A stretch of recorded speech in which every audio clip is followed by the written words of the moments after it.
Shatamanam Bhavati serial episode 1184 4th February 2025 ఏం జరిగిందో చూద్దాం. ఊర్మిళ పెళ్ళికి ఎవరెవరిని పిలవాలి అని లిస్ట్ చెప్తూ ఉంటుంది. అదంతా కార్తిక్ నోట్ చేస్తాడు. బామ్మ, ఒరే కార్తిక్, కళ్యాణం అంటేనే అందరినీ కలుపుకుపోవాలి. ఇలాంటి సమయంలో ఎవరిని పిలవకపోయినా అందరికీ కోపాలు వచ్చేస్తాయి.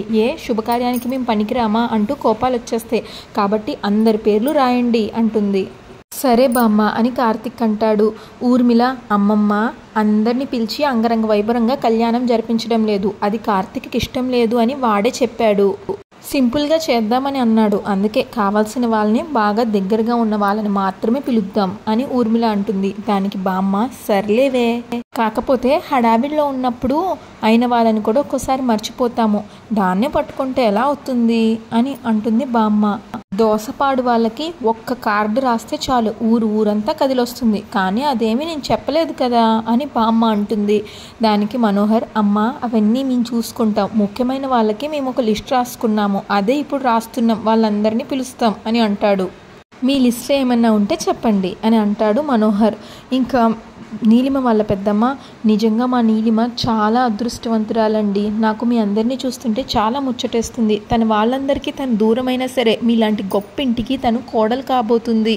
స్నేహ, అవునండి, అత్తవారిల్లు ఎలా ఉంటుందో అని ప్రతి ఆడపిల్ల భయపడుతుంది, కానీ పుట్టింటిలా ఉంటుందని ఈ ఇంటిని చూస్తే అర్థమవుతుంది అని అంటుంది స్నేహ. నిజంగా నీలిమ ఎన్నో జన్మల పుణ్యం చేసుకుంటే గానీ మీ ఇంటి కోడలు కాబోతుంది అని స్నేహ అంటే, దానికి ఊర్మిళ, నీలిమ ఈ కుటుంబం గురించి ఎంతో చేసింది, తను మా కోసం ఎంతో ఆలోచించింది, అలాంటి అమ్మాయి మా ఇంట్లో ఉంటే మాకు బాగుంటుంది కదా. కళ్యాణం సమయానికి మీరు కూడా తనకి కనిపించడం, తన వాళ్ళు తనతో ఉండడం మాకు చాలా సంతోషంగా ఉంది అని ఊర్మిళ అంటే, దానికి బామ్మ, మరి పెద్దవాళ్ళు సామెతలు ఊరికే పెట్టారా, కళ్యాణం వచ్చినా కక్కొచ్చినా ఆగదు అని, దొంగోడొచ్చినా బంధువులు వచ్చినా కుక్క అరవదు అని అంటే అందరూ నవ్వుతారు.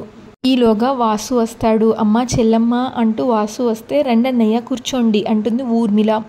చెల్లమ్మ, ఒక ముఖ్యమైన విషయం, దోసపాడు గురించి గవర్నమెంట్ నుంచి లెటర్ వచ్చింది అని అంటే, దానికి బామ్మ, ఏంట్రా అక్కడ ఉన్న వాళ్ళకి ఏమన్నా ఇబ్బందులు కానీ కష్టాలు కానీ వస్తున్నాయా అని అంటుంది బామ్మ.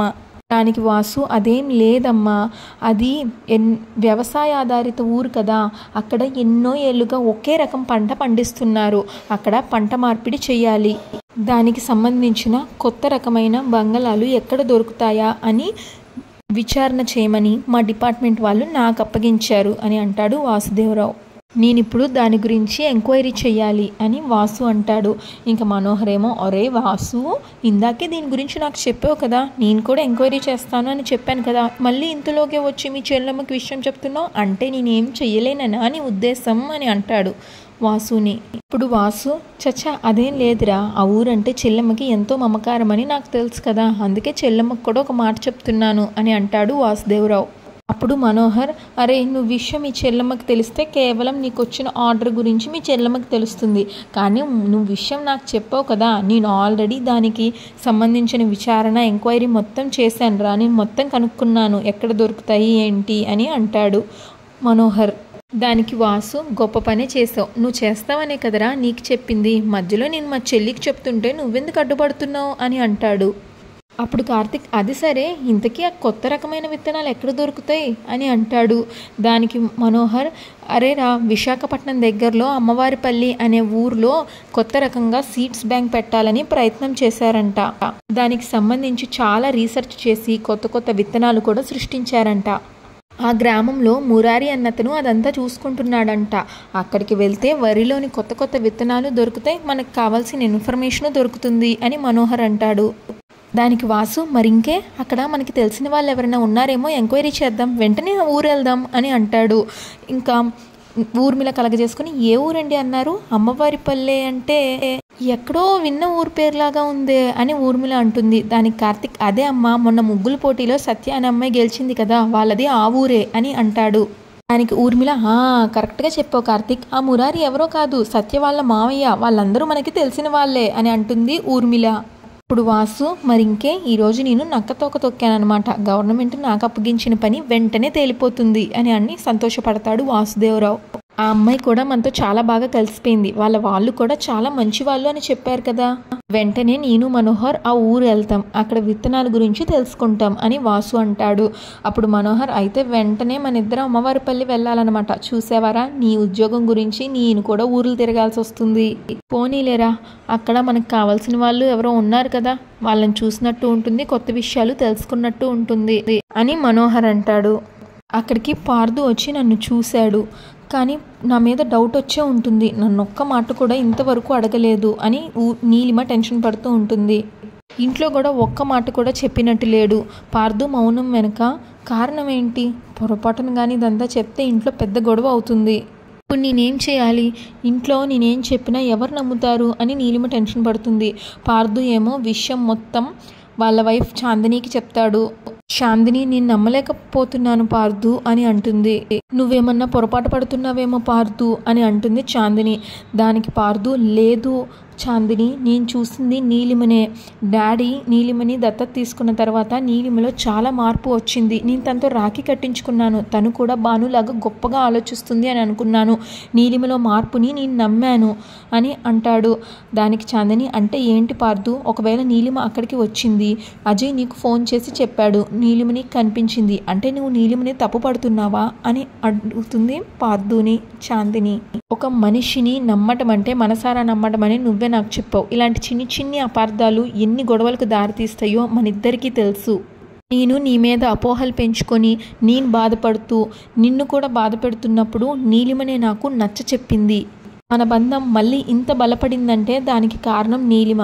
అలాంటి నీలిమ మీద ఇంత పెద్ద మచ్చపడ్డం, నువ్వు నీలిమని అనుమానించడం నాకెందుకో నచ్చడం లేదు పార్దు అని అంటుంది చాందిని. పార్దు, చూడు చాందిని, నేనేమి నీలిమ మీద పగ పెంచుకొని ఇలా చెప్పడం లేదు. నీలిమ భాను స్థానంలోకి వస్తుంది. నేను ఆ పెళ్ళికి ఒప్పుకున్నాను అంటే నీలిమ గురించి నేను ఎలా ఆలోచిస్తున్నానో నువ్వే చెప్పు. అజయ్ చెప్పిన మాట నిజమే చాందిని, నీలిమ అక్కడికి వెళ్ళింది అని అంటాడు. అప్పుడు చాందిని, మరి అక్కడికి ఎవరూ రాలేదంటున్నావు కదా, మరి నీలిమని ఎందుకు అనుమానించడం అని అంటే, నిజమే చాందిని, అక్కడికి ఎవరూ రాలేదు, కానీ నీలిమ ఎవరితోటో ఫోన్లోనే మాట్లాడింది, చాలా టెన్షన్ పడింది అంటాడు పార్దు. తను మాట్లాడిన తీరు చూస్తుంటే ఏదో అనుమానించాల్సిందిగానే ఉంది అని పార్దు అంటే, దానికి చాందిని, మరి అక్కడే నీలిమని నిలదీయాల్సింది కదా, అన్ని నిజాలు బయటకు వచ్చేవి కదా అని అంటుంది. ఈలోగా నీలిమ పక్క నుంచి వచ్చి వీళ్ళిద్దరూ మాట్లాడుకునేది వింటుంది, పార్దు చాందిని మాట్లాడుకునేది. అప్పుడు పార్దు, అక్కడే అడిగేయచ్చు, కానీ ఒకవేళ నీలిమ నిజం చెప్తుంది అన్న గ్యారంటీ ఏంటి? ఒకవేళ నిజంగా డాక్టర్తోటే మాట్లాడడానికి వెళ్తే అక్కడ డాక్టర్ రాలేదు కాబట్టి తను ఏదో ఒక అబద్ధం చెప్పి తప్పించుకోవచ్చు. అప్పుడు నేనేం చేయాలి అని అంటాడు పార్దు. ఇక్కడ ఎవరూ లేరని ధైర్యంతో వెళ్ళింది కాబట్టే కదా అవతల వాళ్ళతో ఫోన్ మాట్లాడింది. ఆ ఫోన్ చాలా టెన్షన్గా మాట్లాడడం నేను గమనించాను అని పార్దు అంటాడు చాందినితో. తన మాటలేమీ నాకు వినబడలేదు, అందుకే ఎవరితో మాట్లాడిందో తెలుసుకోలేకపోయాను, కానీ నీలిమ ప్రవర్తన మీద మళ్ళీ నాకు అనుమానం వచ్చింది అని పార్దు అంటాడు. చాందిని ఏమో, ఏంటి పార్దు ఇది, అజయ్ మాటలు పట్టుకొని ఇంటికి కాబోయే కోడల గురించి నువ్వు అనుమానించడం ఎంతవరకు కరెక్ట్, నువ్వే చెప్పు అని అంటుంది పార్దుని. అప్పుడు పార్దు, అజయ్ని నేను నమ్మలేదు చాందిని, అందుకని నీలిమ గురించి వాడు తప్పుగా చెప్పినప్పుడు సాక్ష్యం చూపించమని నేను అడిగాను. వాడు మారిపోయాడు, కానీ నీలిమ మీద నిఘా పెట్టడం మాత్రం వాడు ఆపలేదు. నీలిమ ప్రతి అడుగుని వాడు గమనిస్తున్నాడు అని అర్థమైంది కదా, ఈరోజు వాడు చెప్పిందే నిజమైంది. లేకపోతే నీలిమ రాత్రి ఆ టైంలో ఒంటరిగా వెళ్లాల్సిన అవసరం ఏముంది? ఎవరితోటో మాట్లాడాల్సిన అవసరం తనకేముంది? అక్కడ అజయ్ చెప్పినట్టుగానే జరిగింది, కానీ ఇక్కడ నీలిమ ఎవరితో ఒక్క మాట కూడా చెప్పలేదు కదా, ఇప్పుడు కూడా అనుమానించకుండానే ఉండమంటావా అని చాందినిని అడుగుతాడు పార్దు. అప్పుడు చాందిని, మరి ఇప్పుడు ఏం చేద్దామంటావు పార్దు అని అంటే, అప్పుడు పార్దు, అదే మనిద్దరం మాట్లాడుకున్నాక ఈ విషయం అందరి దగ్గరికి వెళ్ళి మాట్లాడితే మంచిది అని నా అభిప్రాయం అని అంటాడు. అప్పుడు చాందిని, వద్దు పార్దు, తొందరపడడం మంచిది కాదు అని అంటుంది. దానికి పార్దు, ఇది తొందరపాటు కాదు, ముందు జాగ్రత్త మంచిది, ముందుగా మేల్కోవడం మంచిది, ఇలాంటి విషయాల్లో ఆలస్యం చేయకూడదు చాందిని. జరిగిన విషయం మనం మంచి కోసం దాచిన ఎంత పెద్ద గొడవైందో మనకు ఆల్రెడీ అనుభవం అయింది కదా, ఇప్పుడు జరగబోతున్న దాన్ని దాచడం వల్ల రేపొద్దున ఏమైనా ప్రమాదం వస్తే అది మనం సరిదిద్దుకోలేము అని పార్దు అంటాడు. అప్పుడు చాందిని, నువ్వు చెప్పింది నిజమే, కానీ ఒక్కటి ఆలోచించు, నీలిమ తప్పు చేసింది అని ఎటువంటి రుజువు లేదు, అది కేవలం అనుమానం మాత్రమే. అన్నయ్య నీలిమ పెళ్లి జరుగుతుందని ఇంట్లో అందరూ, అమ్మ ఎంతో సంతోషంగా ఉన్నారు. చాలా రోజుల తర్వాత ఇంట్లో అందరూ సంతోషంగా ఉన్నారు. ఇప్పుడు నువ్వు ఈ విషయం చెప్పావంటే ఆనందం మొత్తం ఆవిరైపోతుంది. మళ్ళీ ఇంట్లో బాధ మాత్రమే మిగులుతుంది. ఒక పక్కన వాళ్ళిద్దరి పెళ్ళికి పనులు మొత్తం ప్రారంభమైపోయాయి. కొన్ని రోజుల్లో పెళ్లి కూడా జరగబోతుంది. ఇప్పుడు తెలిసి తెలియని మాటలు మాట్లాడటం వల్ల మొత్తం గందరగోళం అవుతుంది. అందుకే అన్నీ పూర్తిగా తెలుసుకున్న తర్వాత మనం మాట్లాడదాం. నిజంగా నీలిమ తప్పు చేస్తే ఆధారాలుంటే అప్పుడు మాత్రం మనం అస్సలు వదలొద్దు. ఖచ్చితంగా నీలిమని అందరి ముందు బయట పెడదాం. అంతవరకు ఈ విషయం మాత్రం బయటికి చెప్పొద్దు అనేది నా అభిప్రాయం అని చాందిని పార్థుని రిక్వెస్ట్ చేస్తుంది. పార్థు, నువ్వు చెప్పింది కూడా నిజమే చాందిని. పూర్తిగా నిజాలు మొత్తం తెలుసుకున్న తర్వాతే నీలిమని అందరి ముందు నిలబెట్టి నిజమేంటో చెప్పమని అడుగుతాను అని అంటాడు పార్థు. ఇంకా వాసు, మనోహర్ అమ్మవారి పల్లికి బయలుదేరతారు. ఊర్మిళ, మేము వెళ్ళొస్తామని మనోహర్ అంటే అప్పుడు ఊర్మిళ, క్షేమంగా వెళ్ళి లాభంగా రండి. మీరు వెళ్తుంది మన ఊరు దోసపాడు గురించి. అక్కడ ఊరు పచ్చగా ఉంటే ఇంట్లో ప్రతి గడప సంతోషంగా ఉంటుంది అని అంటుంది ఊర్మిళ. అక్కడున్న వాళ్ళందరి చిరునవ్వులన్నీ ఏ లోకంలో ఉన్నా భానుని ఆశీర్వదిస్తాయి అని ఊర్మిళ అంటే, కార్తిక్ ఏమో తను ఊపిరున్నంత వరకు తను దోసపాడు గురించి ఆలోచించేది అని బాధపడతాడు. ఇప్పుడు తను లేకపోయినా ఆ ఊరి గురించి మనం కూడా ఆలోచిస్తున్నామంటే భాను ఎక్కడున్నా సరే సంతోషంగా ఫీల్ అవుతుంది అనుకుంటాడు కార్తిక్. ఇంక వాసు, అక్కడ మనకు తెలిసిన వాళ్ళు ఉన్నారు కదా, ఏం ఇబ్బంది ఉండదు. నేను ఆ ఊరు గురించి మొత్తం ఎంక్వైరీ చేశాను. ఆ మురారి వాళ్ళ అమ్మగారు ఆ ఊరికి పెద్ద అంట. అక్కడ వాళ్ళు తలుచుకుంటే అన్ని పనులు ఇట్టే అయిపోతాయని చెప్పారు. అక్కడ మనకు తెలిసిన వాళ్ళు ఉన్నారా, ఎవరు అని అడుగుతుంది బామ్మ. అప్పుడు ఊర్మిళ, అదే అమ్మమ్మ, మొన్న ముగ్గుల పోటీలో ఫస్ట్ వచ్చింది కదా సత్య, ఆ అమ్మాయి అని అంటే, ఆ అమ్మాయిది వాళ్ళూరే అని అంటే దానికి బామ్మ, ఓ ఆ అమ్మాయి, ఆ అమ్మాయి చాలా మంచిదిలా ఉంది, చాలా చలాకీగా ఉంది, మనందరితో కలిసిపోయింది కూడా. ఆ అమ్మాయి వాళ్ళ ఇంట్లో ఎవరో గతం మర్చిపోయింది అని చెప్పింది కదా.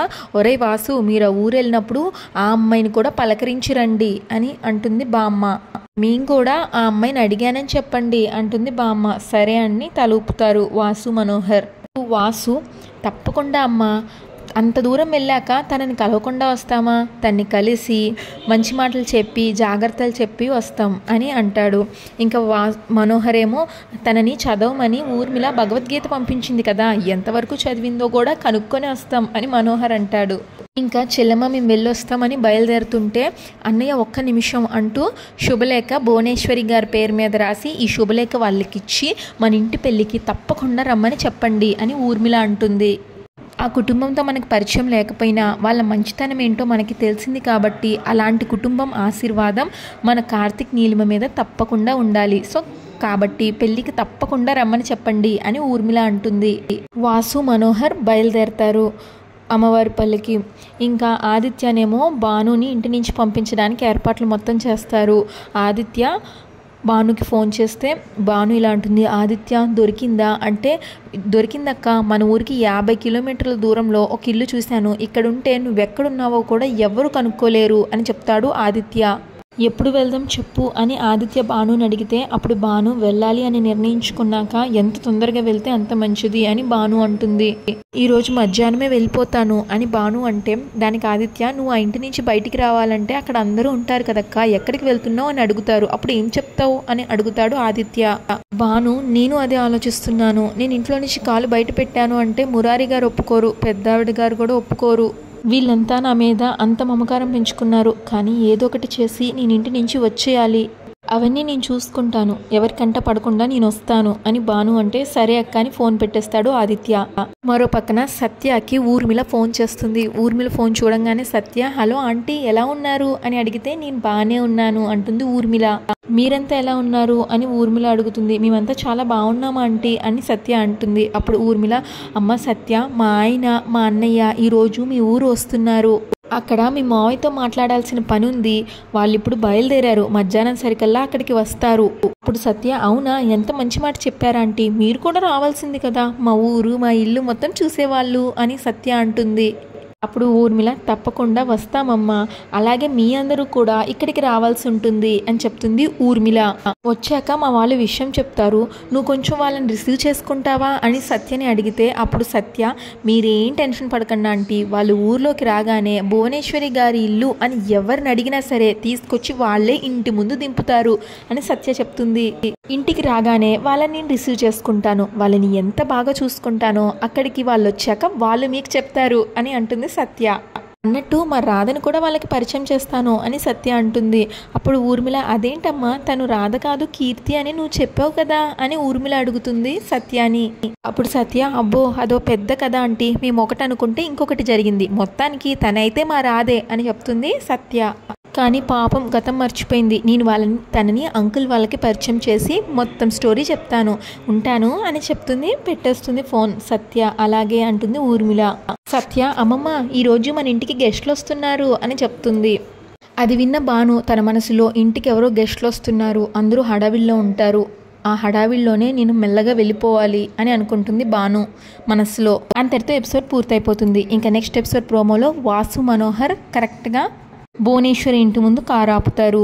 ఈలోగా మురారి భాను బ్యాగ్ పట్టుకొని ఇంట్లోకి వస్తాడు. భార్గవి కూడా వస్తుంది వెనకాల. అప్పుడు భువనేశ్వరి మురారిని ఏంటి కిట్టయ్య మీ ఇద్దరు ఎక్కడికి వెళ్ళారు, చేతిలో ఆ బ్యాగ్ ఏంటి అని భువనేశ్వరి అడుగుతుంది కిట్టయ్యని. దానికి మురారి నేనెక్కడికి వెళ్ళలేదమ్మా, కానీ రాధనే ఇంటి నుంచి వెళ్ళిపోవాలనుకుంటుంది అని అంటాడు.